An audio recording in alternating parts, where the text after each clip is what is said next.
Muy buenas noches, distinguido auditorio. Nos sentimos muy honrados y agradecidos por vuestra permanencia. El hecho de nutrirse implica pues que estamos incrementando nuestro capital, pues el abogado tiene el deber de estar día a día constante involucrado en las distintas ramas del derecho. De esta forma, el tema que nos ocupa esta noche es efectos del COVID-19 en la administración de justicia. Un tema muy importante en virtud de que ha impactado en el campo del derecho, principalmente consecuencias pues, que han infringido en la administración de justicia. De este tema abordará nuestro conferencista, doctor Joseph Robert Mendieta Toledo. Vamos a dar lectura un poco a su recorrido académico. Él es bachiller en Edades Modernas, especialista en Ciencias Sociales, licenciado en Ciencias Sociales, Políticas y Económicas, abogado de los tribunales y juzgados de la República del Ecuador, magíster en Derecho e Investigación Jurídica, doctor en Jurisprudencia, diplomados tiene en Derecho Penal. Asimismo, él ostenta honoris causa por la Universidad de Ica, juez de segunda instancia de la provincia multicompetente de Bahoyo. Realizó docencia universitaria técnica en Machala, los periodos 2008-2015. Docente de la Universidad Bahoyo 2016 a la actualidad. Del mismo modo, es profesor honorario por el Instituto Latinoamericano de Derecho. Profesor honorario por la Universidad Nacional Emilio Valdizán de Huánuco. Profesor visitante de la Universidad César Vallejo, Lima Este. Profesor visitante de la Universidad Autónoma de Lima. Profesor honorario de la Universidad Abierta para Adultos República Dominicana, UAPA. Miembro honorario del Instituto de Litigación Oral de República Dominicana. Miembro honorario del Colegio de Abogados de Huánuco. Reconocimiento a nivel nacional e internacional. Conferencista, ha estado por Perú, Bolivia, Brasil, Colombia, República Dominicana, entre otros países. De este modo, vamos a invitarlo para que pueda allí ilustrarnos sobre el tema efectos del COVID en la administración de justicia. Doctor Joseph, por favor, es todo suyo, el auditorio. Le agradezco un mundo al maestro Willy Ramírez, en primer lugar, a usted, mi querida Isabel, a la Escuela de Posgrado Sofía de Perú por la oportunidad, a los asistentes virtuales por la espera. Mil disculpas por cuestiones laborales, obviamente se me hizo imposible conectarme a las 19 horas, pero conforme le había ofrecido al maestro Willy 19 horas 30 vamos a arrancar a efecto de poder cumplir tanto las cuestiones laborales, cuanto esto que nos atrae tanto, que es el proceso aprendizaje-enseñanza de la ciencia del derecho, aquella que nos enamora tanto para los que sentimos una pasión innata en esta materia. Creo que cabe de más lo que siempre he manifestado, que el artículo primero o el mandamiento primero del decálogo de Coitiure nos dice: estudia cada día que dejes de estudiar, y la Escuela Sofía se ha caracterizado por esa emblemática lucha de continuar el proceso aprendizaje-enseñanza, así como el grupo Aprendiendo Derecho, al cual los invito a seguir, aquellos que no estén en el Facebook, ahí lo verán, y donde cada vez estamos realizando eventos académicos de igual manera para poder seguir aprendiendo la ciencia jurídica. A Isabel nos conocemos muchos años, hemos compartido el atril en casi toda América Latina, de igual manera con el maestro Willy, nos une una amistad, una hermandad académica, no de sangre, pero sí académica por esa pasión del derecho. Bien, para entrar ya en el tema propiamente de conversación, tendríamos que arrancar indicando que fue en el mes de diciembre del año 2019 cuando se produjo un brote de una misteriosa neumonía caracterizada por fiebre, por tos, por fatiga, una tos seca, que añadidas a diversos síntomas gastrointestinales habían atacado especialmente en un mercado húmedo de mariscos en Wuhan, China, para luego extenderse al resto del mundo. Ese mercado de Wuhan cerró para el 1 de enero del año 2020 y después de esto el brote epidemiológico fue atacando a distintas personas a lo largo de tanto China cuanto a lo largo de todo el mundo, con lo cual fue identificado este brote, que no era otra cosa, un nuevo beta coronavirus, pero por el año 2019, lo que hoy lo conocemos el COVID-2019 o COVID-19, con lo cual ha llegado a atacar y a transformar completamente la situación del mundo en general y obviamente la Administración de Justicia no podía estar alejada de este problema. Es así que el COVID-19 ha llegado a producir una crisis de salud de tal manera que la Organización Internacional del Trabajo estima que podrían perderse aproximadamente 195 millones de trabajos o de empleos a nivel de todo el mundo, lo cual obviamente nos acarrearía un problema no solo laboral, no solo económico, sino que laboral y por ende social, puesto que el derecho laboral nosotros sabemos que es un derecho social. Cuando la OMS tomó la decisión de declarar la pandemia como el COVID-19 como una pandemia que tenía que ser controlada o tratada de evitarse el contagio a través de los países de todo el mundo, todos los países empezaron a tomar decisiones como era el bloqueo, los confinamientos parciales o en gran escala a efecto de tratar de controlar la propagación del virus. Este aislamiento y el distanciamiento social se convirtieron en las primeras medidas de protección personal, atacando a todas las instituciones y obviamente la función judicial en el Ecuador o el poder judicial conforme Montesquieu en su división de los poderes que nos había enseñado a través de toda la historia.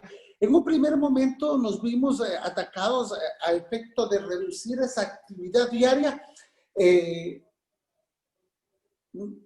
y con esto esperar las declaraciones de cada uno de los estados a efecto de que se pueda el estado de excepción que se encuentra previsto en las constituciones de casi todo el mundo, más aún en los estados constitucionales de derechos, de justicia o el estado de justicia, con lo cual ese confinamiento que llegó a imponer los gobiernos centrales con el fin de evitar esa propagación a la población mundial, retiraba obviamente a los jueces y funcionarios de la función judicial, valga la redundancia, de sus puestos de trabajo y así como una limitación a los acceso a los servicios de justicia, con lo cual obviamente la sociedad en primer lugar se sentía un poco más tranquila, pero obviamente con el pasar del tiempo se sentía afectada por esta paralización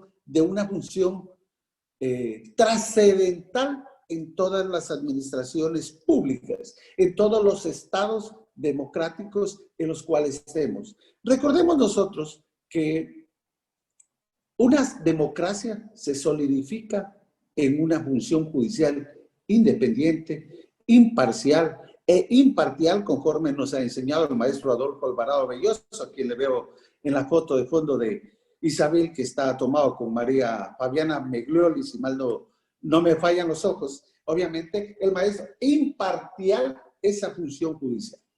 Ese aislamiento que tenía como sentido la defensa contra el virus repercutió en la administración de justicia y nos obligó a crear mecanismos apropiados que permitan el acceso a la justicia eficaz en tiempos de crisis. La justicia iberoamericana hizo todos los esfuerzos posibles para continuar prestando los servicios vitales a aquellos que se encontraban en conflictos con la ley o que requerían la asistencia judicial. Todos los poderes judiciales a nivel del mundo, e Iberoamérica en especial, estamos hablando de Latinoamérica, reflexionando intensa y cuidadosamente sobre cuáles eran los recursos necesarios para cumplir con ese servicio público de administración de justicia, analizando constantemente los estándares materiales, adjetivos y éticos imprescriptibles en esta crisis. De tal manera que los consejos de la judicatura, consejos de la magistratura, cortes supremas o Suprema Corte o cortes nacionales, dependiendo de cada uno de los países en los cuales nosotros hablemos, tomaron las resoluciones de suspender los términos y los plazos en toda la administración de justicia.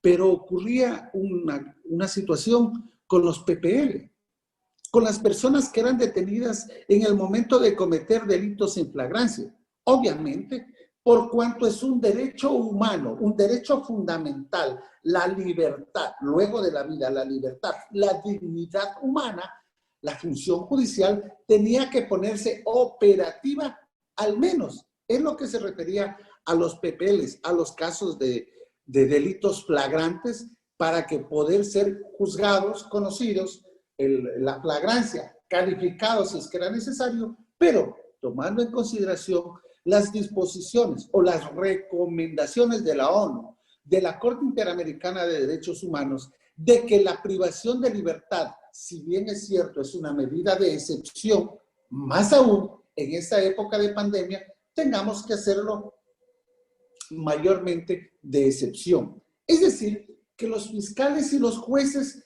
tenían que aplicar ese principio que lo conocemos todos los que somos estudiosos o aprendices del derecho. La mínima intervención penal, la privación de libertad medida de excepción, no como ciertos sueltos de huesos en la lengua, pueden hablar que la prisión preventiva debe ser la regla o debe ser la norma general y la libertad de la excepción. Yo no sé si estas personas estudiaron zapatería, albañilería, sin menospreciar a los señores zapateros o albañiles, y no derecho porque tengan la oportunidad de hacerlo. Tan pronto como apareció entonces la pandemia, los diversos países, acogiendo también las recomendaciones y los que son parte de la Cumbre Judicial Interamericana, tomaron medidas relacionadas con esta administración de justicia. Estamos refiriéndonos a América, estamos refiriéndonos al mundo, pero en especial a América, por eso la Cumbre Judicial Iberoamericana. Desde la comisión y coordinación de esta cumbre y el seguimiento, se procedió de inmediato a elaborar un cuestionario que permitiría conocer, sistematizar y procesar todos los datos relativos a las medidas que se iban a dictar para prevenir el contagio o el mayor incremento del COVID. De esta manera podíamos intercambiar todas las administraciones de justicia las experiencias útiles, las experiencias que nos han permitido lo bueno y lo malo en materia de gestión a efecto de proceder a agilitar esos procesos judiciales y, más que todo, agilitar el proceso aprendizaje ante una crisis que podría haber concluido en una catástrofe más grande que esta. Recordemos nosotros que la pandemia de 1910, según los historiadores, acabó con 100 millones de personas. Obviamente hoy no llegamos y esperamos no llegar a eso. Con ese compendio de buenas prácticas judiciales que cada uno de los países fue tomando y fue poniéndolas en vigencia, permitirían a la justicia dar una respuesta eficaz ante situaciones como la presente, como esto del COVID. Recordemos que ningún país, ninguna función, ningún poder del mundo estaba preparado para este tipo de pandemia. El COVID-19 afectó gravemente el sistema judicial y el acceso ordinario a la justicia. Todas las medidas de seguridad que se han adoptado a través de todo el mundo han estado inspiradas en la voluntad de salvaguardar tanto el servicio público de justicia cuanto la integridad del servidor judicial y los principios de sentido común que garanticen la adopción de medidas adecuadas y eficaces. Entonces, si estamos nosotros en ese estado constitucional, en el caso del Ecuador, el Ecuador es un estado constitucional de derechos y justicia, que en el estado de excepción, conforme indiqué anteriormente, se encuentra previsto en las constituciones con el fin de garantizar ese marco constitucional y legal del país donde se restringe ciertos derechos, pero que permitan que ese mecanismo se active en casos de extrema emergencia o frente a situaciones como las del COVID. Ello implicaba, por un lado, el hecho de que la suspensión o restricción de estos derechos constitucionales del ciudadano, del pueblo en general, según el derecho comparado, habría permitido aplicar estos estados de excepción, el de alarma, el estado de excepción propiamente dicho, el estado de emergencia y el estado de sitio. Nosotros recordemos que en el rango constitucional, la mayoría de los países de Iberoamérica, 11 de los 18 países declararon los estados constitucionales excepcionales. 11 de los 18, lo cual quiere decir que estábamos ahí. 6 países optaron por irse por un estado de emergencia sanitaria, seguido por el de alarma, y 2 distintos por el estado de excepción. Cada uno de estos estados confería al Ejecutivo poderes específicos a efecto de que guarden relación o se trate de guardar relación directa con la administración de justicia, pero que obligaban a reajustar el funcionamiento de los juzgados, de las unidades judiciales, de los tribunales de justicia, por ejemplo, restringiendo la libre circulación de las personas. En los países donde no se declaró el estado de excepción, sino que las medidas estuvieron amparadas en una justicia ordinaria, como el estado de emergencia, etcétera, lo cual le permitía al Estado, al gobierno, perdón, también de ir tomando distintas cartas en el asunto. Los poderes ejecutivos, en general, no nos olvidemos que el poder ejecutivo es el que toma las decisiones de ejecución, el legislativo lo que hace es legislar y fiscalizar. Muy especialmente los ministerios de justicia se pusieron a dictar o a buscar normas relacionadas con la administración de justicia. En todos los casos, dependiendo de las competencias atribuidas a los gobiernos y al Poder Judicial.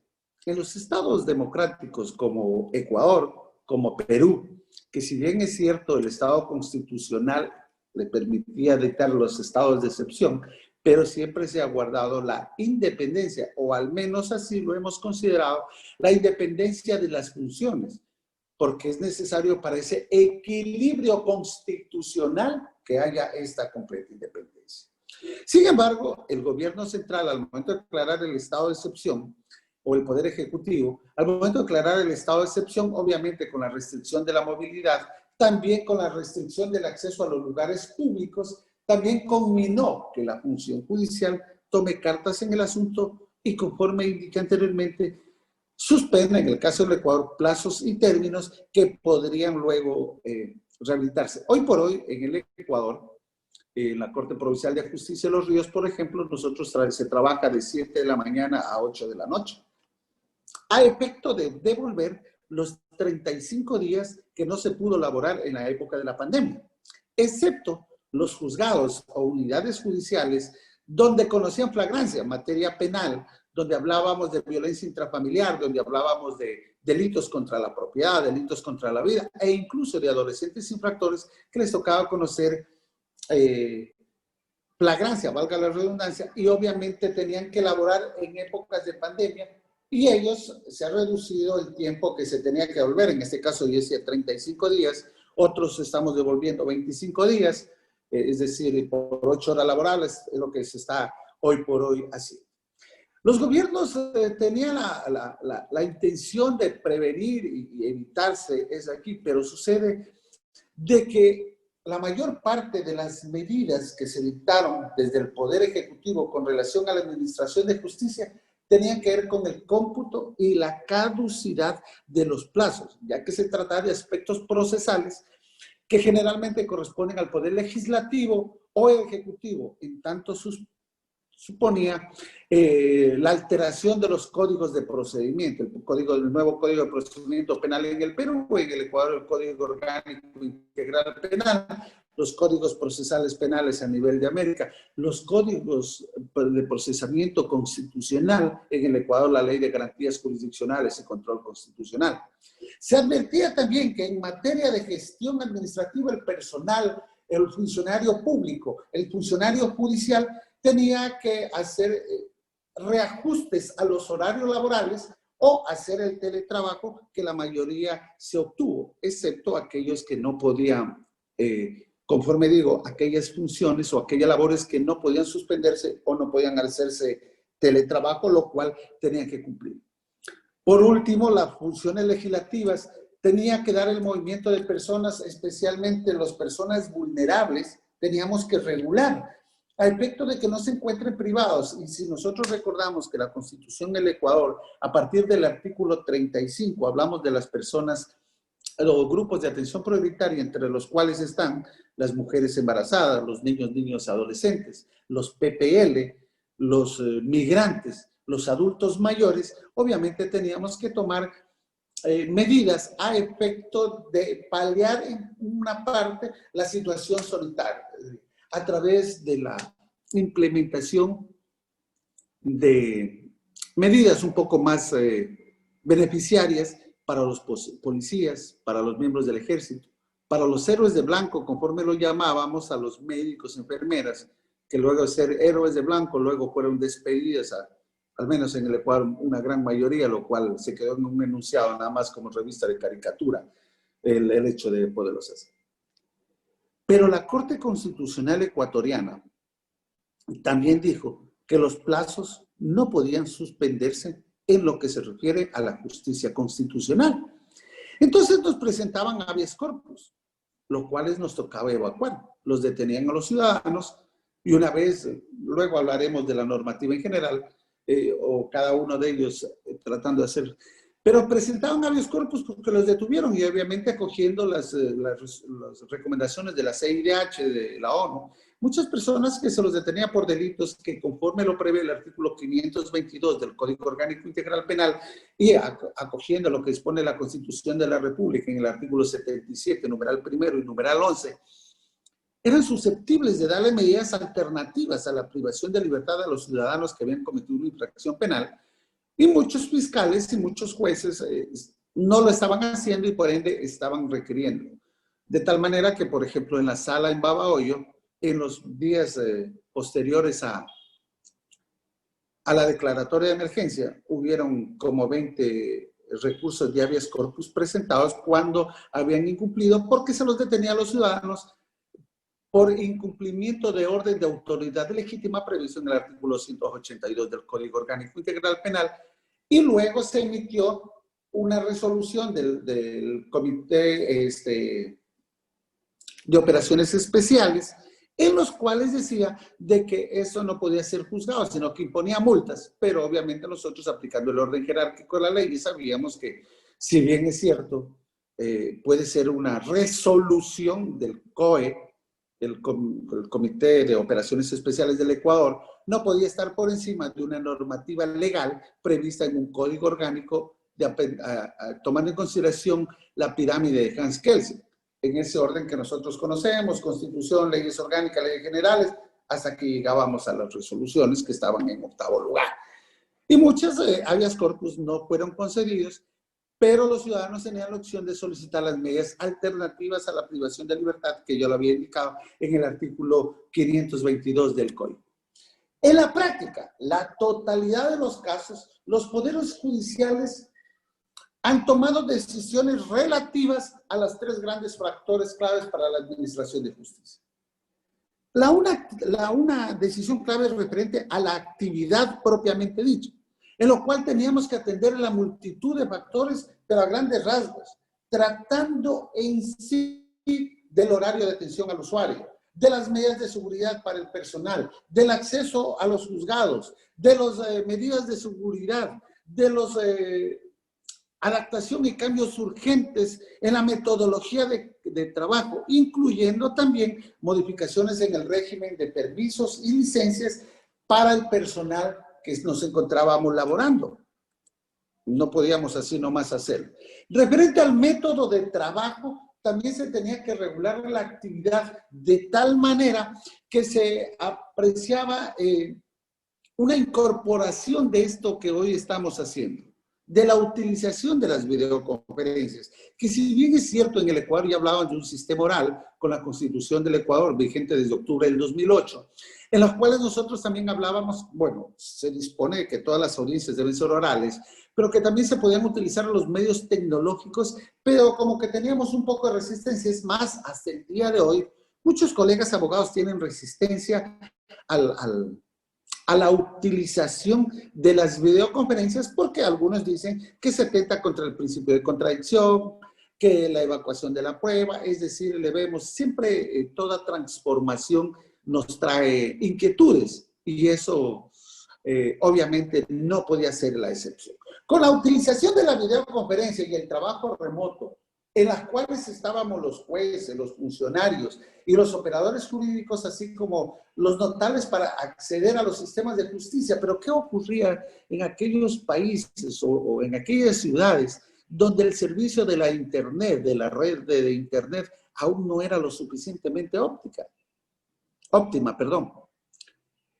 Muchas audiencias se podían caer o declararse fallidas por la falta de conectividad de las partes, de los justiciables, por la falta de un medio de comunicación que le podamos hacer llegar a la notificación vía correo electrónico, pese a que en el Ecuador nosotros tenemos el sistema automático de trámites judiciales para el Ecuador, el SATGI, mediante el cual todas las providencias ya se las notifica vía electrónica. En el Perú también ya lo están utilizando. Nosotros ya tenemos algunos años.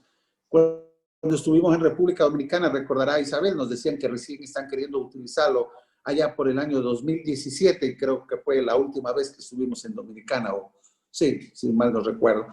Recién estaban queriendo aplicar inclusive la Corte Constitucional en Dominicana, en Santiago de los Caballeros, donde nos encontrábamos, pero en otros países no tienen la suficiente conectividad. Yo recuerdo que en Perú, antes de la pandemia, ya se emitió un juzgamiento, sería un juzgamiento de violencia intrafamiliar a través del sistema de WhatsApp o a través de la aplicación WhatsApp. ¿Por qué? Porque la época del invierno del año 2018, no recuerdo, era el fuerte que fue en el Perú, no podía tener acceso a dañadas y obviamente se lo tuvo que hacer vía WhatsApp y no tuvieron ningún inconveniente. Ahora bien, todo lo que nosotros tratábamos de hacer tenía que también irse de conjugación, la actividad, el sistema procesal, pero esos plazos procesales que nosotros teníamos que poner en su funcionamiento tenían que suspenderse conforme ya lo había indicado. Pero estos actos, estos plazos también podrían caerse con lo que dispone, por ejemplo, en el Ecuador, la Constitución del Ecuador, que la persona privada de su libertad hasta un año podría salir en libertad. Y obviamente muchos se querían beneficiar de eso aquí, pese a que estaba la suspensión de los plazos, pero con la sentencia de la Corte Constitucional ecuatoriana se llegó a regular de tal manera que empezamos a actuar, a ponerse en movimiento la situación de los PPL, la situación de los habeas corpus, la situación de violencia intrafamiliar, porque no podíamos mantener privada de su libertad a una persona, violentándole su derecho fundamental, pero teníamos que ponerlo en movimiento. El tercer gran campo en el cual tenía que actuar la función judicial, luego de que hablábamos de la actividad y de los plazos procesales, es lo que se refería a la normativa orgánica judicial, en lo que han sido los servicios mínimos, en relación que se ha dicho sobre causas y procesos especiales, con los cuales los poderes judiciales tenían que tomar decisiones inmediatas en cuanto a los servicios propiamente dicho, imprescindibles que habían de operarse en el ámbito de la administración de justicia. Pero teníamos nosotros que tomarlos en consideración lo que se refiere a lo que había indicado anteriormente, a los PPL, a la violencia intrafamiliar. Recordemos que somos suscriptores de los convenios de erradicación de toda forma de violencia contra la mujer y la familia, el núcleo familiar o contra la mujer. Y todos estos casos nosotros teníamos que irlos utilizando. Cualitativamente, mediante la selección en concreto de la actividad judicial que nosotros teníamos que actuar, a efectos de razón de la materia, y cuantitativamente mediante el establecimiento de los servicios propios en que guardia y que implicaban la reducción normal de los órganos de justicia. Es decir, empezábamos a hacer turnos que si bien es cierto, anteriormente teníamos turnos, pero para efecto de poder recibir y atender al usuario, se empezó a hacer inclusive turnos referente al horario de atención del usuario. Se tiene, por ejemplo, en la mañana los números pares, los escritos con números pares, de juicios pares, en la tarde los números impares. Hasta el día de hoy se sigue utilizando con el efecto de poder garantizar estas medidas procesales. Los equipos humanos, pero aquí venía una grave, voy a tratar, un grave encrucijada que teníamos. ¿Qué pasaba con lo que la falta de recursos económicos y que por esta cuestión de la pandemia los recursos económicos tenían que ser derivados a la atención de salud?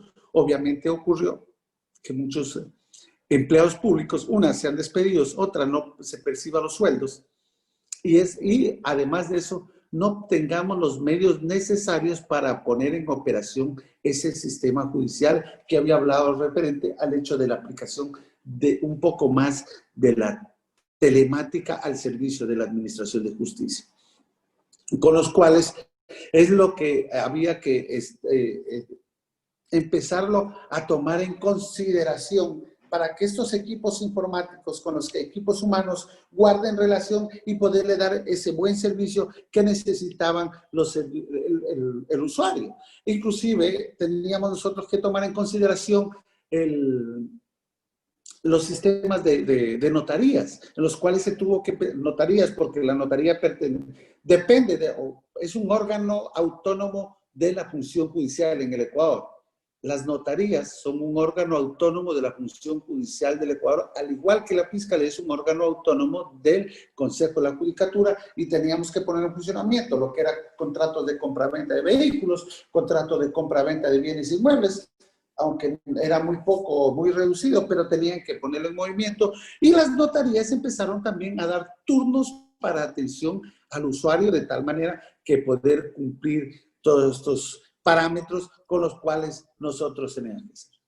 Los aspectos procedimentales en la administración de justicia a nivel de toda América Latina y a nivel del mundo, creo, nosotros teníamos que tomarlo en cuenta desde 8 parámetros muy distintos que teníamos que irlos aplicando. El primero, que era la actuación procesal, es decir, el hecho de que cómo se iba a atender al usuario, el hecho de la suspensión de los plazos para que lo podamos hacer. El otro aspecto que era importante, o que es importante y que debemos tomar en consideración, es referente a la declaración de ámbitos jurisdiccionales esenciales. Cuestión alimentos, por ejemplo.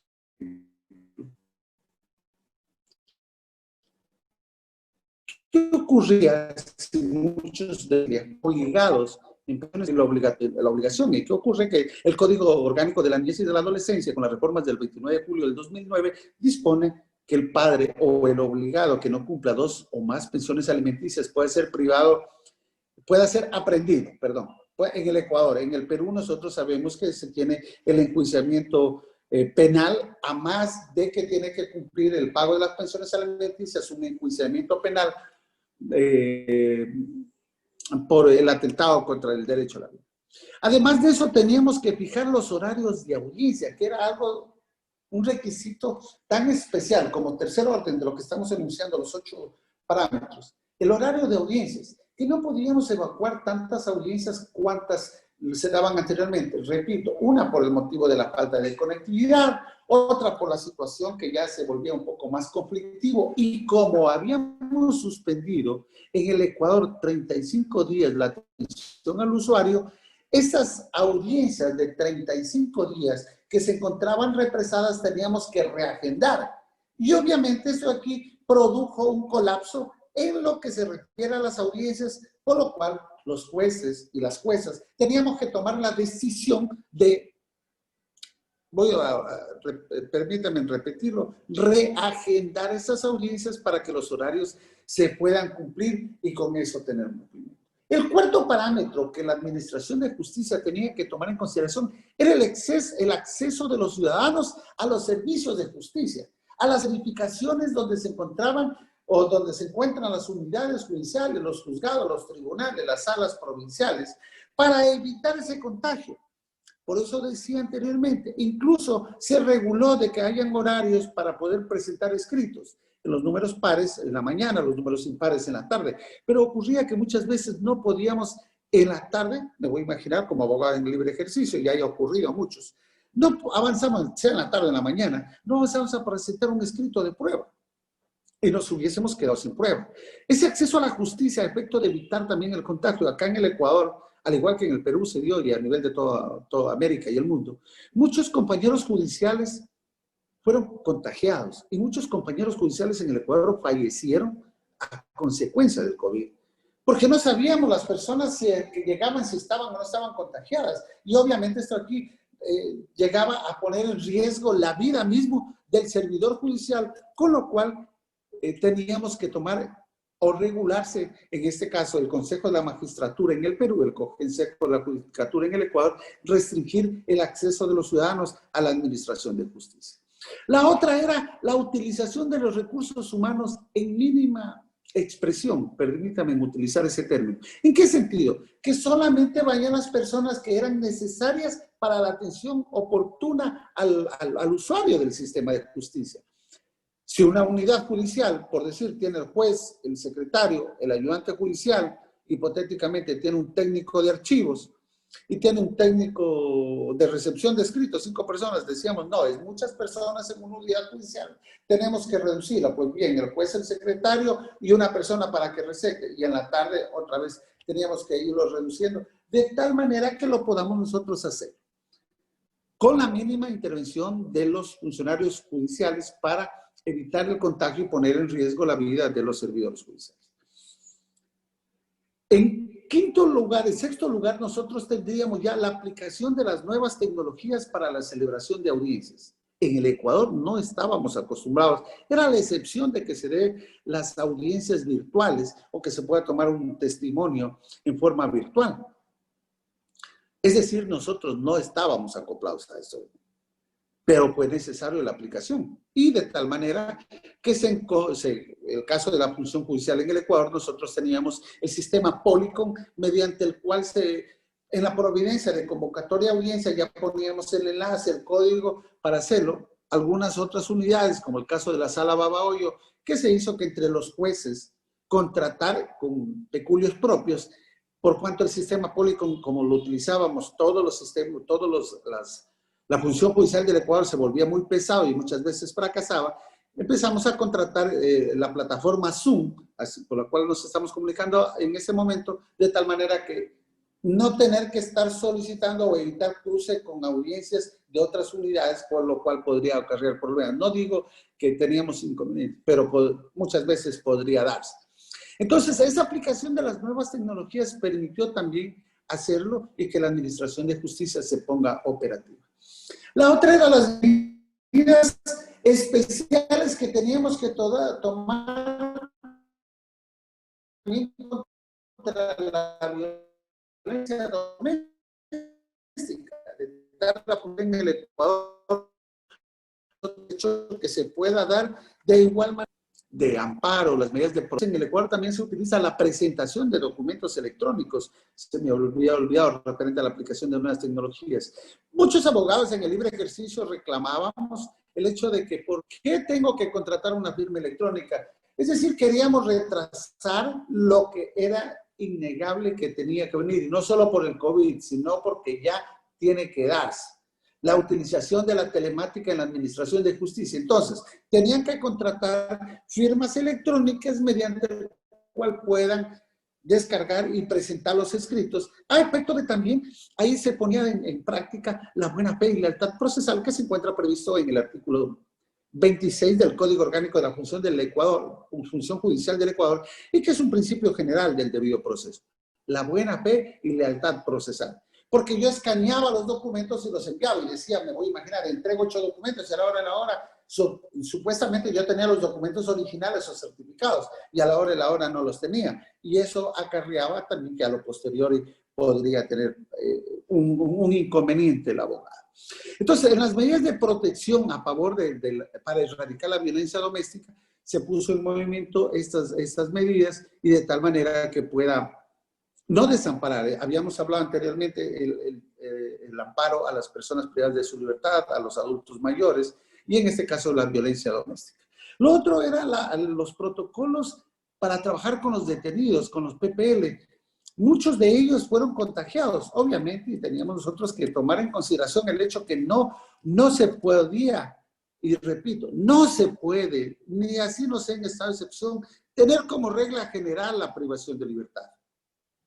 Los que medio estudiamos derecho sabemos que esa es una norma, esa es una regla general. La prisión preventiva es la excepción a la regla.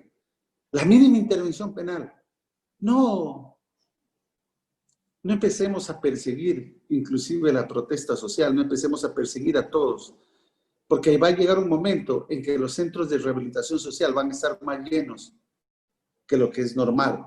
¿Y qué pasa cuando hay hacinamiento? Se atenta contra la dignidad humana. Y muchos de los que se encuentran privados de su libertad no son culpables y luego toca declarar o ratificar el estado de inocencia. Y muchos de esos procesos irán ante la Corte Interamericana de Derechos Humanos y demandarán a los países a nivel general para que se les indemnice por esa privación de libertad de forma ilegal. Perdón, estas actuaciones, con los 8 parámetros anteriores, tenemos que tomar en cuenta esos parámetros o las actuaciones procesales desde la declaración de los días inhábiles hasta la institución de la vacancia judicial. Todos los poderes judiciales a nivel de América Latina han aplicado la solución de esta que ha sido acompañada en general con el mantenimiento de la actividad reducida de la función judicial.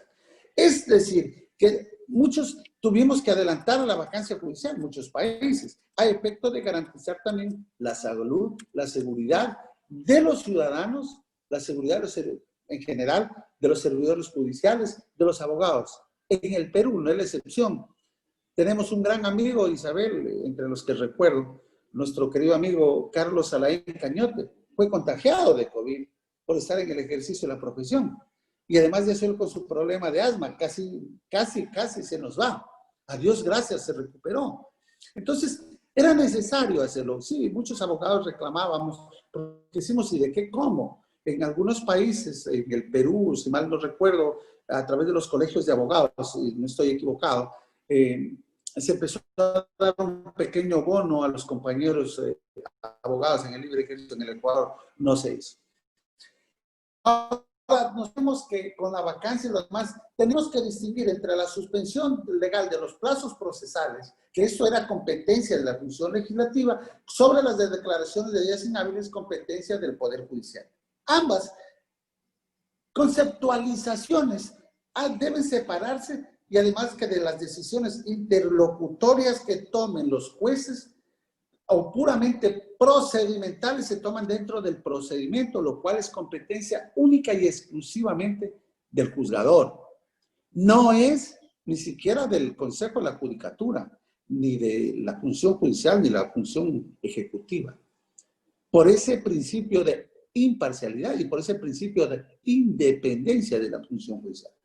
Todas las medidas que se tomaban a efecto de poder garantizar la salud pública tenían que ir de la mano con las decisiones de los jueces. En este caso, lo que yo decía, con la aplicación de medidas alternativas a la privación de libertad, la prohibición de salir del país. En primer lugar, sabíamos que las fronteras estaban cerradas. Algunos ciudadanos que cometieron actos inmorales o ilegales, o que supuestamente, voy a utilizar el término, por esa presunción de inocencia, que supuestamente cometieron actos ilegales, vieron la forma de evadirse la responsabilidad penal en nuestro país. En nuestros países, no nos olvidemos, y Perú está recién pasando una crisis de gobernabilidad debido a los supuestos actos de corrupción que se han manejado. Ecuador lo hemos pasado, pero en el Ecuador está tan grave que ahora inclusive son candidatos a dignidad pública de elección popular. Pero bien, eso ya es cuestión, otra temática referente a lo que teníamos que hacer. Ahora, las declaraciones de los sistemas jurisdiccionales esenciales era en cuanto a los ámbitos jurisdiccionales, aparte del penal, teníamos que tomar especial atención en lo que se refiere a los niños, niñas y adolescentes, en lo que se refiere al atentado de las garantías fundamentales de los ciudadanos, como es con las garantías jurisdiccionales, acciones de protección o amparo constitucional, como es habeas corpus, como era habeas data, como era acceso a la información, como fue también las acciones de incumplimiento e incluso las acciones constitucionales de inconstitucionalidad de alguna norma que fueron presentadas por grupos sociales en cuanto se dictaron ciertos reglamentos o ciertas leyes que trataban de coartar los derechos de los ciudadanos. Y hasta el día de hoy lo siguen presentando en el Ecuador con la ley humanitaria que decía que iba a proteger a los héroes de blanco, pero muchos héroes de blanco han sido despedidos. Es decir, tratábamos de evitar que esos daños irreparables a la dignidad del ser humano, a los derechos fundamentales, se sigan atacando, y lo cual teníamos que regirnos. Muchos ciudadanos, con justa o no justa razón, dicen que no debemos luchar tanto por los derechos humanos, que también la víctima, todos tenemos derechos, pero el momento en que el abogado, que la función judicial deje de precautelar esos derechos humanos, obviamente tenía que atacarse y tenía que la función judicial tenía que garantizarlos, porque si es que bien hoy nosotros estamos en el otro lado de la vereda, en realidad muchas personas, más tarde que más temprano, va a ser que nosotros tengamos que estar en el otro lado, y ahí tendremos que decir, y los derechos míos, y el debido proceso, y la presunción de inocencia. Ese es para la reflexión. Entre las medidas de protección que la función judicial tomó para garantizar la salud del personal de la función judicial, se refería a los jueces y funcionarios bajo la competencia propia del deber judicial, pero los cuales tenían que hacer. Entre las medidas de protección que se ha tomado o que se recomendó que se tome a nivel de todo el mundo, y estamos hablando de América Latina, teníamos que el material de protección personal, es decir, dotar a los servidores públicos con los trajes apropiados, con las mascarillas, con el gel, con el alcohol, a efecto de que con eso nosotros podamos estar en el momento que tengamos la audiencia, inclusive con el protector facial, a efecto de que tengamos la audiencia. Me voy a imaginar un momento de flagrancia, detuvieron unos ciudadanos consumiendo, hipotéticamente vamos a poner alcohol de forma desaforada, y llegan y no sabemos si está o no está contagiada, o encontraron en una fiesta, como pasó en el Perú, en Lima, donde encontraron más de 150 personas en un departamento en Mumbai. Obviamente, ¿quién quita que una de esas personas esté contagiada? Entonces, la función judicial, el Consejo de la Magistratura, el Consejo de la Judicatura, tenía que dotarnos del material de protección personal para el servidor público, a efecto de evitar que uno se contagie y que contagiemos a su vez al ciudadano que llegaba a tener acceso a la administración de justicia. Otro de los parámetros que se tenía que dar para garantizar este derecho a la salud de esos 11 epígrafes que nos determinaba era referente a la divulgación de las buenas prácticas sanitarias y de prevención. Es decir, reenseñarnos lo que es necesario, las buenas prácticas de la salud, el lavado de manos, la desinfección de manos, la utilización de la mascarilla, la utilización de gafas o protectores oculares a efecto de evitar el contagio. La siguiente era el hecho de la dotación de los recursos y medios de protección para el personal judicial. Digo dotación de recursos porque muchos recursos fueron, dije anteriormente y con justa razón, distraídos de las demás funciones para irlos hacia la salud pública, pero también necesitábamos de que se dote de estos presupuestos para que pueda la función judicial garantizar ese acceso a la salud.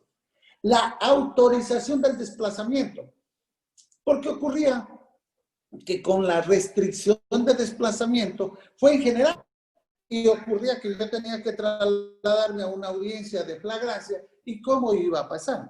Entonces, al menos en el Ecuador, y creo que a nivel de América Latina también se dispuso de que estaba permitido el libre tránsito de los servidores judiciales, defensores públicos y obviamente los jueces y secretarios.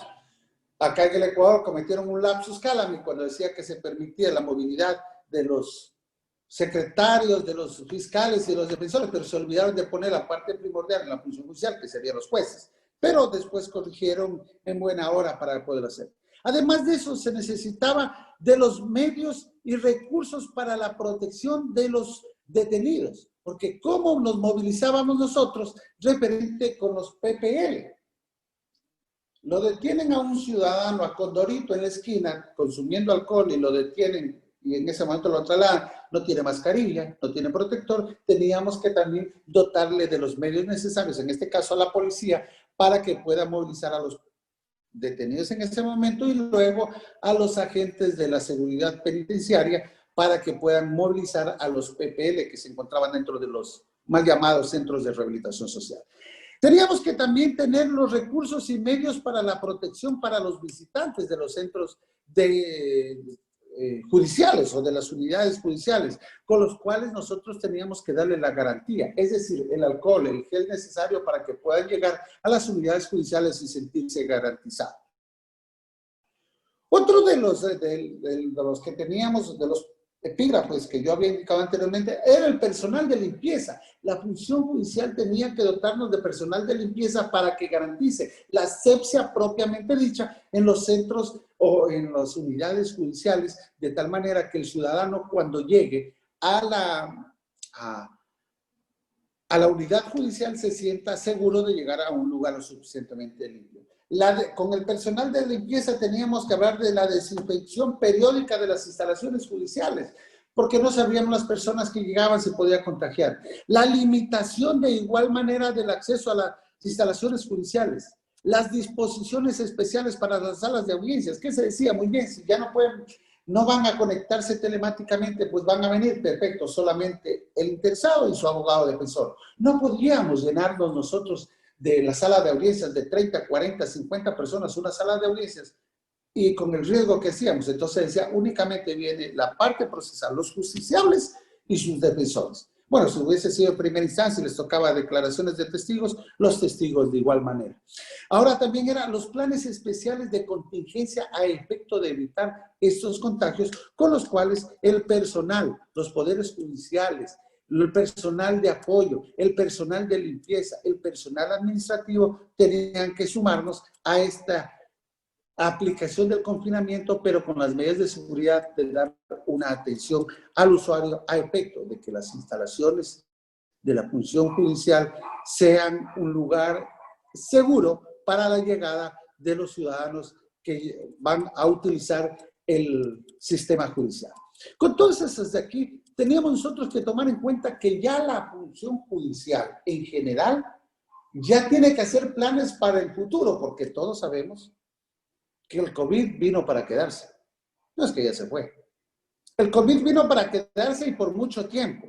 Pero hasta que nosotros podamos prevenir o erradicarlo o controlarlo, pues tiene que la administración judicial tomar o dictar planes para el futuro a efecto de garantizar que esta crisis sanitaria que ha generado la necesidad de contar con estos planes de emergencia, por regla general, ya no sean únicamente planes de emergencia, sino que existan planes de contingencia ya debidamente estructurados a efecto de que correspondan en exclusiva al Poder Judicial en general, estamos hablando, podría ser en nivel de todos los países, para con lo cual tengamos que hacer.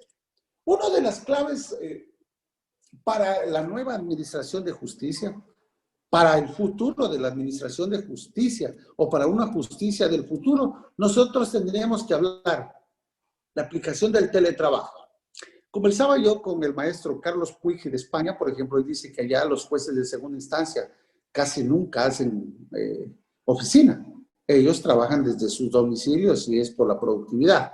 Pues bien, la aplicación del teletrabajo que tiene que utilizarse. Algunos compañeros judiciales dicen que sí, que es más pesado, que porque tenemos que utilizar internet. Lastimosa o afortunadamente hoy todos los domicilios casi tienen internet.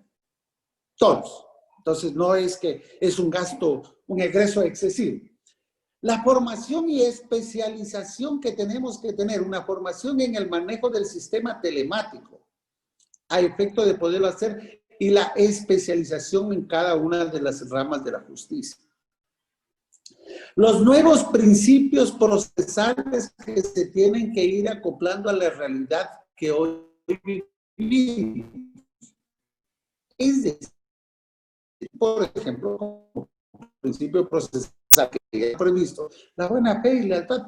¿Y qué es lo que sucede? El ciudadano no pudo ir porque se encuentra, me voy a imaginar, privado de su libertad o prófugo y el abogado no fue. Obviamente se aplican las sanciones para poderlo hacer. Además de eso, nosotros tenemos que hacer los planes de emergencia o los planes de contingencia futuro para la administración de justicia. Así como todas las edificaciones modernas casi, tenemos la escalera de incendio, tenemos las alarmas contra incendio y todo lo demás, tenemos que tener los planes de emergencia en la administración de justicia. El expediente digital, que ya nosotros tenemos que acostumbrarnos al expediente digital, pero que tiene que ser con una plataforma que sea lo suficientemente estable y fuerte a efecto de que nos dé una garantía de que ese expediente digital es realmente lo que nosotros queremos. Que ese expediente digital, de esa buena fe y lealtad procesal que hablaba anteriormente, los servidores judiciales también acojan esa buena fe y lealtad procesal para que los expedientes no sean manipulados en forma dolosa, en forma culposa, pero que puedan perjudicar a los demás. Y obviamente ya tenerlo estatuido las audiencias telemáticas, con lo cual es necesario que todos nosotros nos acoplemos a esos planes especiales de emergencia con los cuales nosotros podríamos irlo ya atribuyendo para que el sistema judicial funcione de mejor manera. Ahora, tenemos nosotros tres ejes principales sobre los cuales la respuesta de la Administración de Justicia a la época de pandemia. El uno, tendremos que hablar referente a los factores concurrentes que se han dado. Es decir, la falta de una experiencia previa que no la teníamos nadie, ni la función judicial, ni la ejecutiva, ni la función legislativa.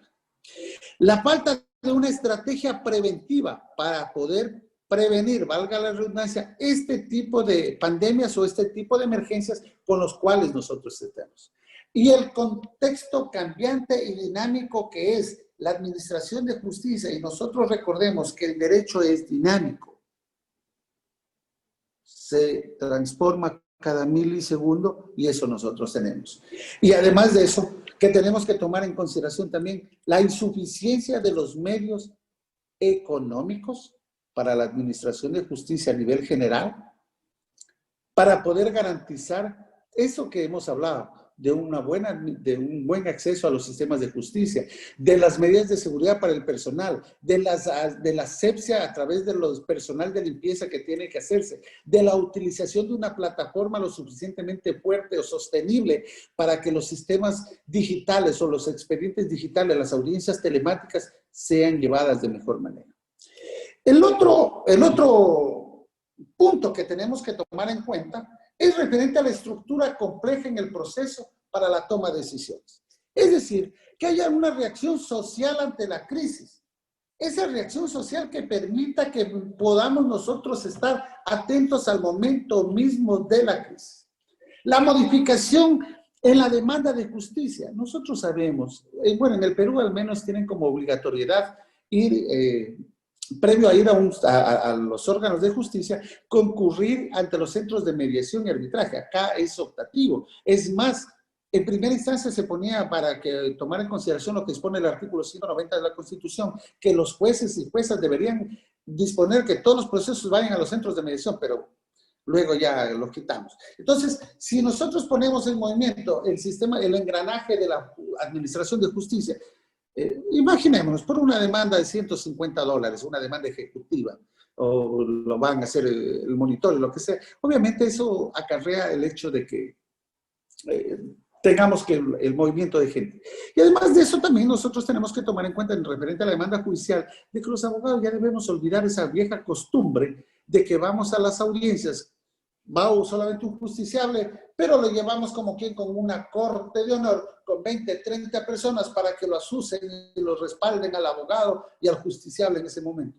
Ya debemos olvidarnos de esas viejas prácticas.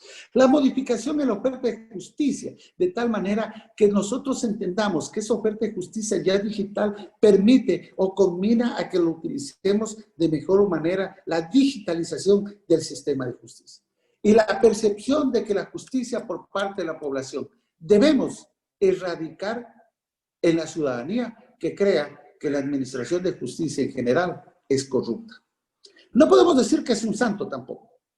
Conversaba hoy con un compañero y tendríamos que decir que existe la corrupción en todos los niveles. Policía, fiscalía, defensoría pública y jueces.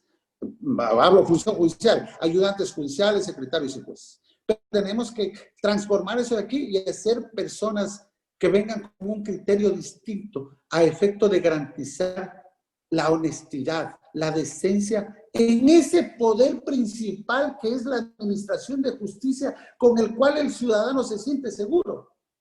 No es solamente de ordenar prisiones preventivas porque me da la gana. Tiene que estar debidamente fundamentada y motivada.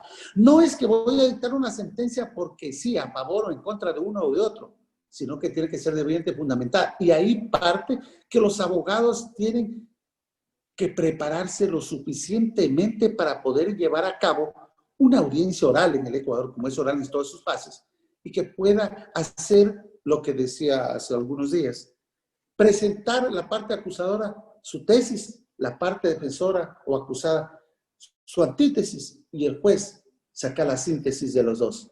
Pero si el abogado no está preparado, el abogado tiene deficiencia académica, si tenemos una mala defensa profesional, obviamente nos vamos a ver en un grave dilema. ¿Qué hace entonces el juez? Y claro, el ciudadano luego va y dice, el juez se equivocó. Es que el abogado no lo pudo sustentar.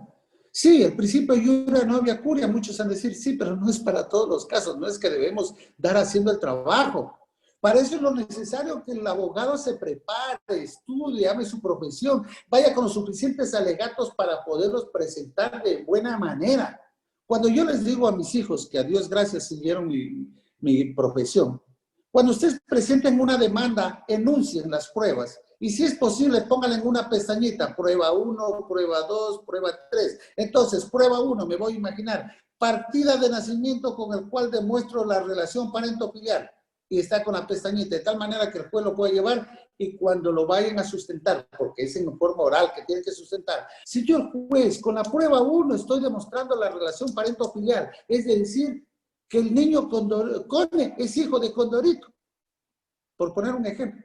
Con la prueba 2, pues me voy a imaginar, el ADN demuestro que sí es el papá del niño, por decirlo en un juicio de alimentos. Y así por el estilo, es decir, que sepamos manejar esas técnicas de litigación oral que nosotros tenemos que saber, pero sobre todo, no solo las técnicas. Dice el maestro Miguel Carbonell, no es cierto que el buen abogado se hace solamente en los tribunales, porque a los tribunales también van a sacar copias. A los tribunales se especializan algunos en ser sacadores de copias. El buen abogado se hace también utilizando el mandamiento 1 del decálogo del abogado. Estudia, cada día que dejes de estudiar serás menos abogado. En una mano, un texto, una doctrina, una jurisprudencia y en otra mano los procesos judiciales. Ahí se ve un buen abogado. Cuando siente esa pasión por esta profesión noble, por esta profesión que es, yo sé decir que la profesión de la abogacía es una profesión de dioses porque Dios nos dio las reglas. Nos dio los mandamientos para el buen convivir y el derecho penal en su mayoría proviene del justnaturalismo o de la religión. Pónganle en el nombre que quieran a la religión. No matar, no robar y todo lo demás proviene de la religión y ahí está el derecho penal, referente a todo lo demás. Entonces, tenemos que tener la doctrina y tenemos que tener los procesos. Tenemos que saber leer ese bagaje de conocimientos para poderla poner en funcionamiento en un proceso judicial y garantizar que nuestro cliente se sienta debidamente respaldado con una defensa técnica apropiada, como un buen profesional. No como un leguleyo, no como un negociante, no como un amarrador como se conoce vulgarmente, que lo único que saca resoluciones es tal vez yendo a gratificar desde la policía, fiscalía, jueces y lo demás, sino que sea con conocimiento de causa para que pueda seguir honrando esta noble profesión que tanto nos apasiona.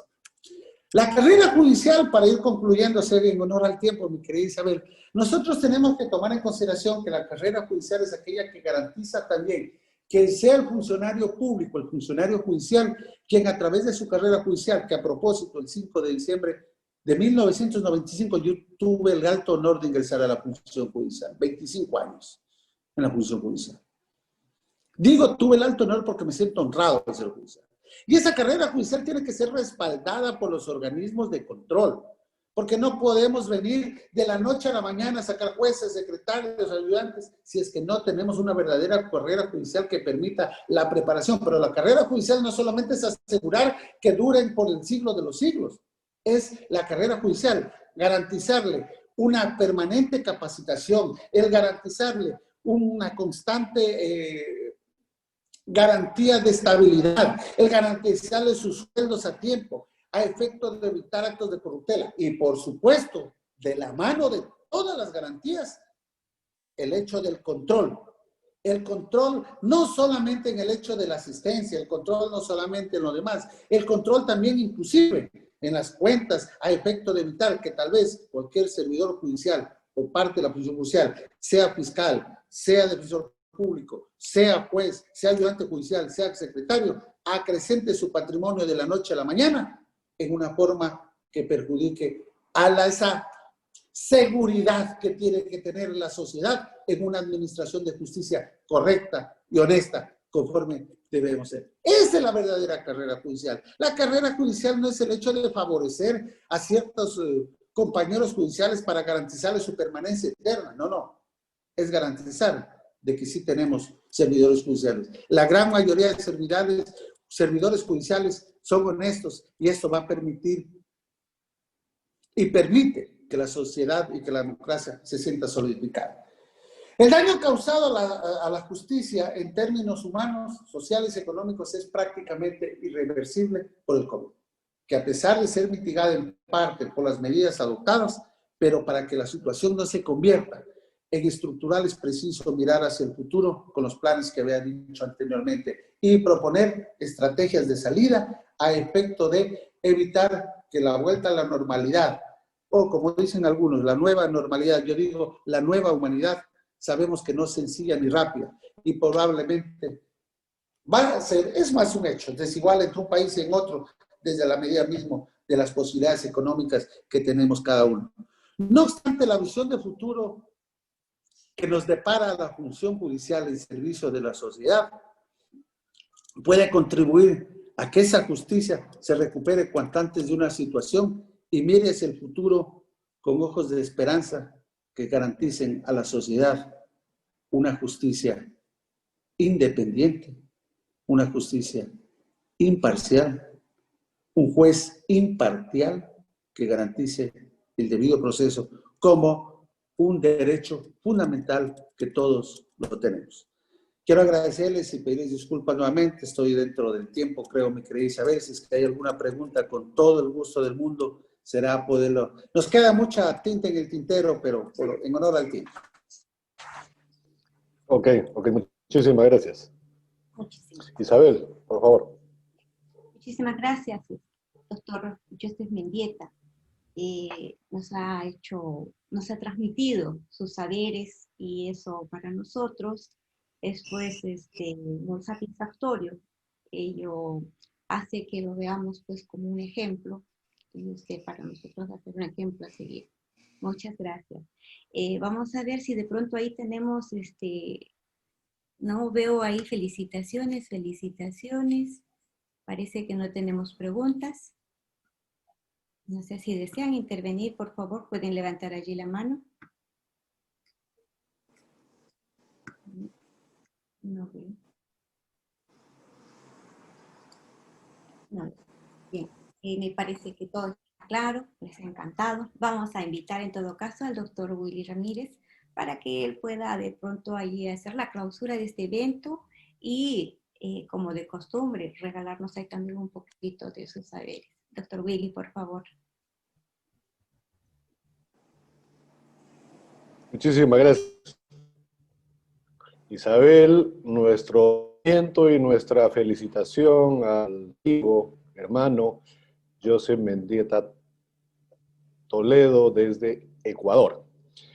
Bueno, este tema es indudablemente apasionante. Estamos hablando de los derechos y de las libertades fundamentales de la persona en el entendido bien.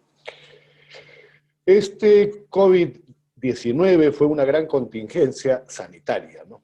Y que provocó una limitación, vamos a llamarle de facto, y muy amplia, dicho sea de paso, de varios derechos humanos, entre ellos el trato, la profesional. Bueno, nosotros los abogados hemos sido duramente castigados por eso, ¿no? Derecho a la educación en todos sus niveles. Derecho a la salud, indudablemente, ¿no? Bueno, y aquellos que somos, aquellos que son diabéticos, tuvieron que verse relegados porque la prioridad eran las víctimas del COVID, ¿no? Bueno, así que enférmate después, porque ahora hay que salvarle la vida a esta gente, ¿no? La no discriminación. Y aquí en Perú hubo una fuerte corriente porque los adultos mayores querían salir a la calle, querían transitar al menos en un horario restringido, pero la norma era que ningún adulto mayor ni los niños salieran a la calle, y eso poco a poco se fue corrigiendo, por ejemplo, ¿no? Y junto a todos estos derechos humanos está el de acceso a la justicia, que es lo que esta noche nos convoca, ¿no?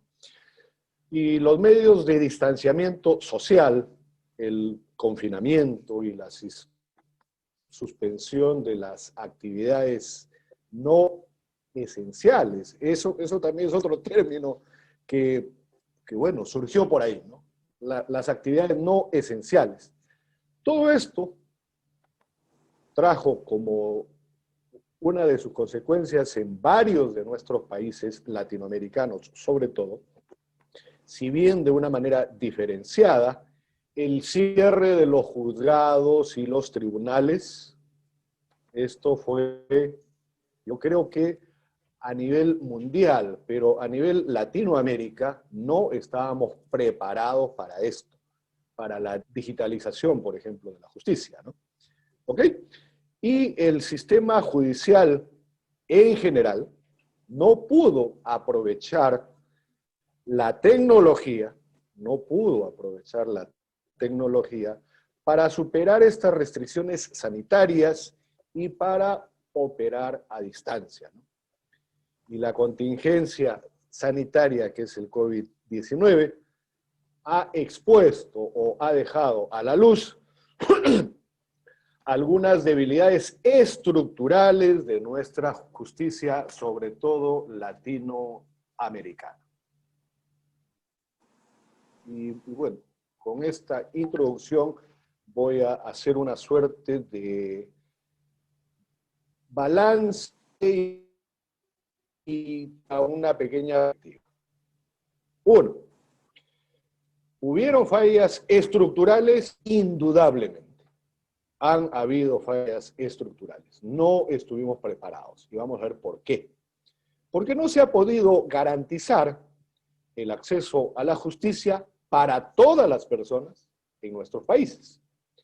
Y esto resulta particularmente alarmante, pues se ha dejado desprotegidos a los derechos de las personas ante un claro riesgo de violación, sobre todo de derechos y libertades fundamentales, como ya se dijo. Y es importante realizar un diagnóstico más allá de la pandemia, porque lo que hizo la pandemia fue exponernos tal cual, ¿no? Tomando en cuenta las limitaciones que ya tenían aquellas llamadas poblaciones vulnerables, por ejemplo. Eso ya existía, ¿no? Entonces, estas poblaciones vulnerables ya tenían limitaciones para acceder a la justicia. Entonces, esto no es ninguna novedad. ¿Bien? Es muy importante, y ojo, recalco el muy importante, que todas las autoridades asuman la responsabilidad que exige precisamente el Estado democrático de derecho. Ojo, todas las autoridades deben asumir la responsabilidad que exige el Estado democrático de derecho, no solo en el acceso al sistema judicial, sino también en el acceso a la justicia social. Y subrayo y le pongo comillas, negrita, cursiva, la palabra social. Justicia social. ¿Ven? Y un ejemplo de ello son las condiciones de nuestros sistemas penitenciarios. Esto es una llamada de atención. Condiciones de nuestros sistemas penitenciarios con estándares muy por debajo para el respeto a los derechos humanos. Esto es algo que nos debe llamar poderosamente la atención, porque las cárceles o los establecimientos penitenciarios, como decimos para adornar un poco el tema, fueron un foco crítico de contagio, ¿no? Bueno, segundo punto, revisión de las medidas de emergencia del gobierno. Ojo, el gobierno ve la óptica o ve las cosas desde su propia óptica. El juez las ve desde su óptica diferente. El legislador igual, pero esto tiene que tener una suerte de convergencia, ¿no? Y las aproximaciones que realizan los jueces a las impugnaciones advertidas por el gobierno debe ser activa pero responsable. No puede ser una patente de corso o una carta blanca, ¿no? O una hoja en blanco, mejor dicho, para que los gobiernos hagan lo que se les antoje, ¿no? So pretexto de la pandemia. Y eso viene pasando, lamentablemente, ¿no? En ese sentido, yo me atrevo a decir que más allá de la competencia de la justicia constitucional, que es la que tiene un rol preponderante dentro del sistema de administración de justicia, la justicia constitucional, más allá de su competencia, para realizar cualquiera de las medidas adoptadas por el gobierno, debería también valorarse la revisión automática, porque lo pueden hacer, por parte de las cortes o tribunales constitucionales. Ver hasta qué punto estas medidas excepcionales, producto de una emergencia sanitaria, están dentro del marco constitucional, por más regímenes de excepción que se hayan declarado. Ojo, ¿no? Y solo de aquellas medidas administrativas adoptadas por el gobierno que afecten derechos humanos. Si se toma conocimiento de que una norma va en contra de los derechos y las libertades fundamentales, los tribunales o las cortes constitucionales deben actuar de oficio para corregir o para enmendar. ¿Bien? Y un ejemplo de ello es la libertad de tránsito, por ejemplo, ¿no? Que estaba hablando hace un momento de los adultos mayores, que en la mayoría de los países es por encima de los 65 años, ¿no? Bueno, estamos hablando así, pues de repente Joseph ya no podía salir a la calle, ¿no? Ya me... Bueno, es una broma, Joseph. En buen talante, ¿no? Sí. Y el cumplimiento también del régimen o de los regímenes de excepción. ¿Ya? ¿Por qué? Porque esto, como acabo de mencionar hace un momento, no puede ser un papel en blanco, ¿no? Para que el gobierno haga y deshaga a sus anchas, ¿no? Luego, lo que se debe hacer también es una regularización de las medidas judiciales adoptadas. ¿Quién mejor para exponer sobre la administración de justicia que la propia administración de justicia, ¿no? Es importante, entonces, incorporar a los corpus lex, a las legislaciones, aquellos acuerdos, tanto jurisdiccionales como administrativos, adoptados ya sea por las salas plenas, por los consejos ejecutivos, consejo de la judicatura, consejo de la magistratura, como se llame, ¿no? A propósito de la contingencia sanitaria que representa el COVID-19. Y como último punto, el tema de la justicia digital. Tanto se habla de la justicia digital, yo creo que estamos dando recién los primeros pasos y empujones o empellones como una respuesta a esta pandemia. Bueno, la justicia digital es posible, sí, y a partir de esta crisis queda claro que es necesaria. La justicia digital hoy es mucho más necesaria aún, ¿no? Si bien las leyes y los códigos procedimentales se han ido adecuando para abrir la posibilidad a el impulso procesal y a las audiencias utilizando medios electrónicos, es una realidad, el proceso mismo de institucionalización ha sido lento, y yo diría muy lento. Entonces, es necesario una política pública que parta del Poder Judicial, y por qué no del Ministerio Público, y de la Corte o el Tribunal Constitucional, o sus equivalentes, ¿no? Para su correcta implementación, debemos escuchar a los que administran justicia. Hay que tomar en cuenta lo que ellos proponen, ¿no? Una justicia digital, ¿ok?, puede ser más eficiente y menos costosa. Esto es algo que debemos tomar en cuenta también. Más eficiente y menos costosa. Pero no solo depende de quienes administran justicia, en este caso estamos hablando del Poder Judicial, sino también del compromiso político del legislativo, otorgando presupuestos. En mi país, lamentablemente,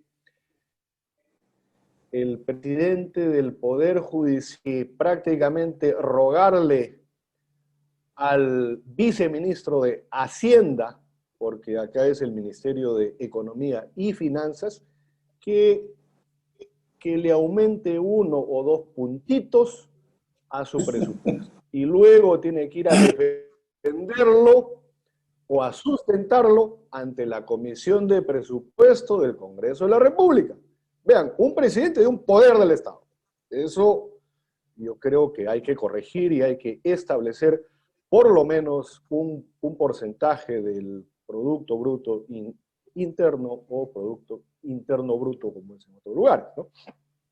Pero no solo basta con el compromiso político del legislativo en el otorgamiento del presupuesto, sino también del ejecutivo, ampliando la infraestructura digital. Si tenemos la infraestructura técnica, el ancho de banda requerido y la cobertura, esto no funciona lamentablemente. La digitalización de la justicia es una herramienta muy útil hacia un mejor servicio, precisamente, de justicia. Pero no obstante, debemos tener especial cuidado en lo siguiente. No profundizar las desigualdades sociales que existen e impiden el acceso a la justicia de grupos vulnerables. La brecha digital todavía existe, sobre todo en nuestros países latinoamericanos que compartimos esa triste realidad. Para ello, mantener el sistema mixto, ¿no? No, así como hay un blended learning, entonces acá habrá pues una blended justice, ¿no? Una cosa así, una justicia mixta, ¿no? vía remota o física. Vean, acá hay que ver un ejemplo cercano. Chile ya tiene este sistema. Bueno, y no sé qué otro país, de repente Joseph me ayuda, ¿no?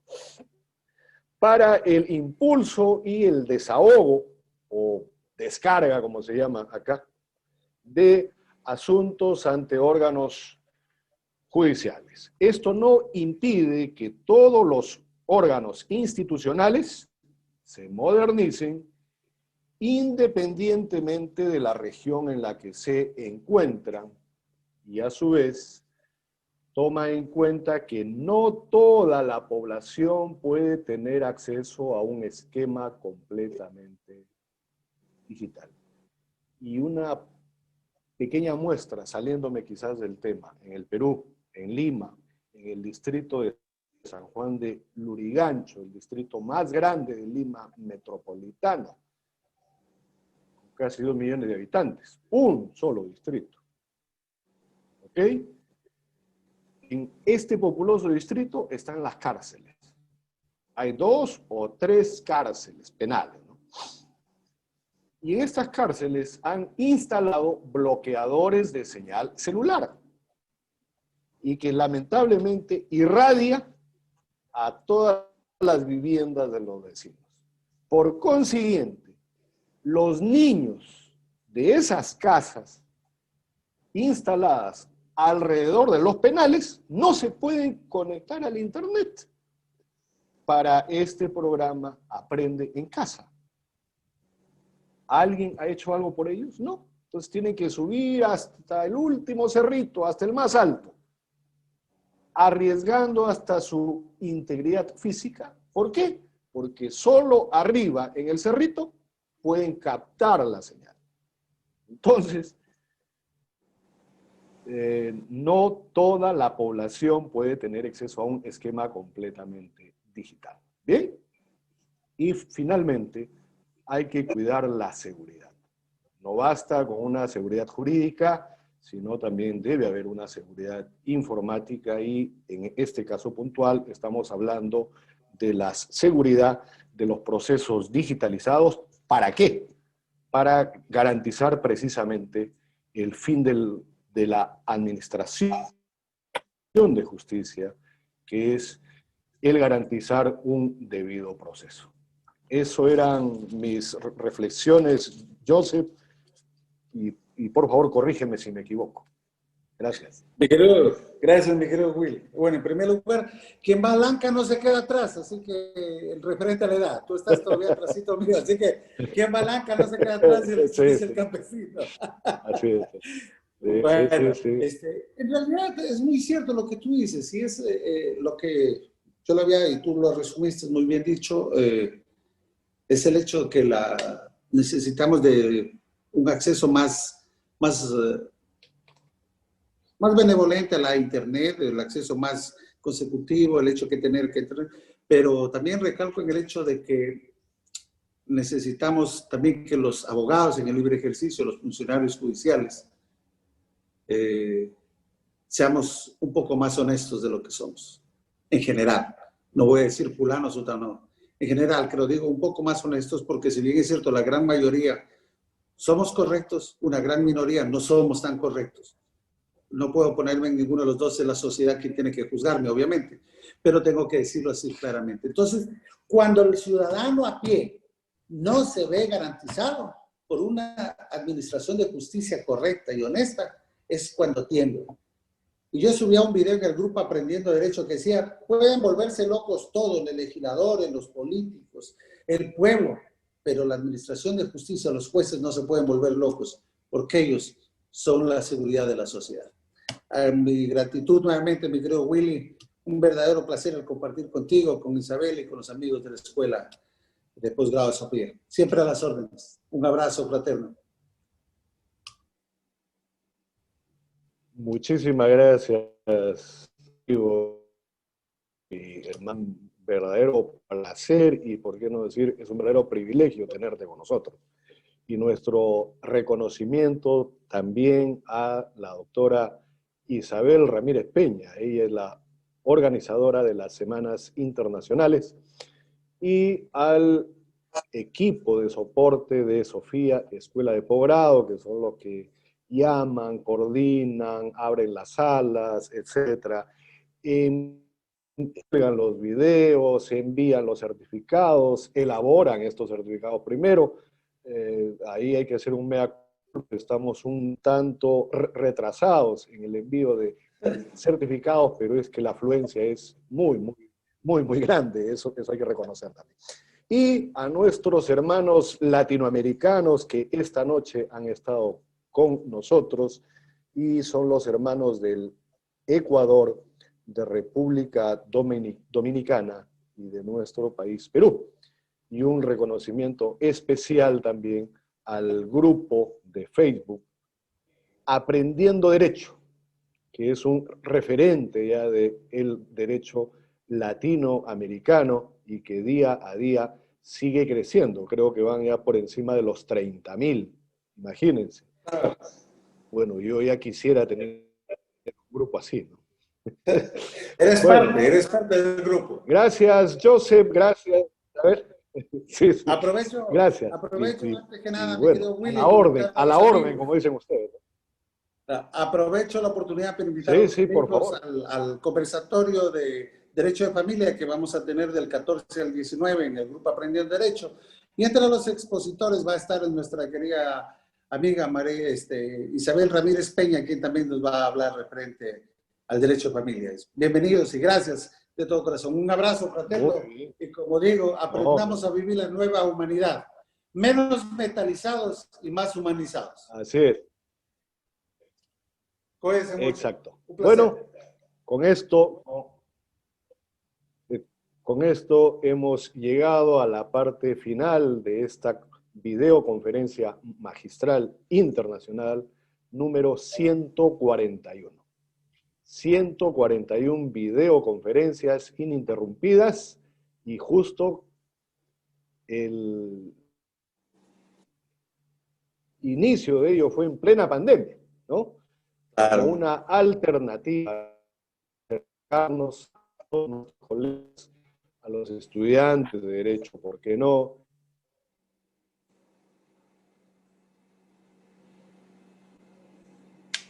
Los que nos han acompañado esta noche, y bueno, yo les he enviado por chat los eventos de esta semana. Mañana hay una importante conferencia acerca de la cultura de paz en tiempos de pandemia, precisamente.